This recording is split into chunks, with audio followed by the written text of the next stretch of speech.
What's going on, guys? Welcome to another video. Today I'm going to show you guys how to install the Shifteck resonator delete / X pipe for the GT350s. I can't find any information on them online besides their little instruction thing that took me forever to find because it doesn't make it clear that it's a link on their website. So no videos on YouTube, so I'm going to actually show you guys how to actually do this instead of just saying do this, do that, and then be done like every other video. So to start with, you're going to come to the back and there's going to be a clamp like that for the heat shield. You're going to cut that and cut that. So you'll have two of them that are broken off, cut, whatever. I had to cut mine with a Ziz wheel just to make it easier. You can cut these ones, this one here and this one here, and then just take the heat shield completely off. I'm probably just going to leave mine on here. Well, I might cut them. We'll see. I might decide to do that and do different. But once you get that off, you're going to cut right behind this weld. So that's the back of the car. X pipe's here. So you got first clamp, second clamp. Right in front of that second clamp, you're going to cut at that weld. All right? So we'll do that and I'll update you guys.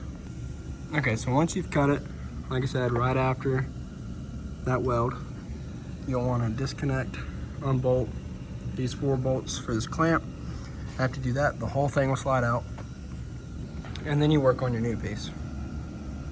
So if you're looking at your new Shifteck X pipe compared to your factory one that you just cut out, you'll notice it's actually a bit longer. So they give you 2 options with this new pipe.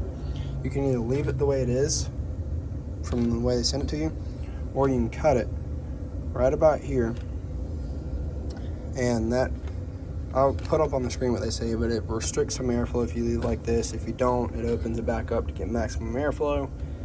But either way it works. So I'm gonna cut mine. So I'm probably gonna cut it right about where it stops bending up, and then we'll update you guys after that. All right, I've cut mine. So completely cut off. This is what you would cut off, is this little bit right here. Cut it off so it's fully expanded at this point. And then you just slide it in, put the clamps on. So their instructions say do the front first and then put the rear in. What I found best to work for me was put this rear in first and get a dead blow and smack it that way as far as it'll go. And then you let it down. I was using one of these to help hold it up there.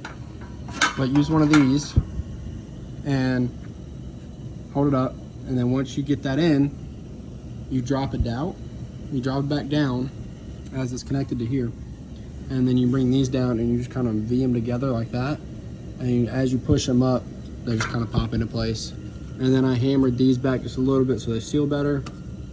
And then I got to get clamps for this. I got to use these clamps for this. And then we're good to go. So once you install your last clamps here and you get these tightened, you are all set, all good to go. And your new Shifteck exhaust is now installed. I'm gonna clean mine, get all the fingerprints and residue off. You can too if you want to, but not necessary, but I'm going to.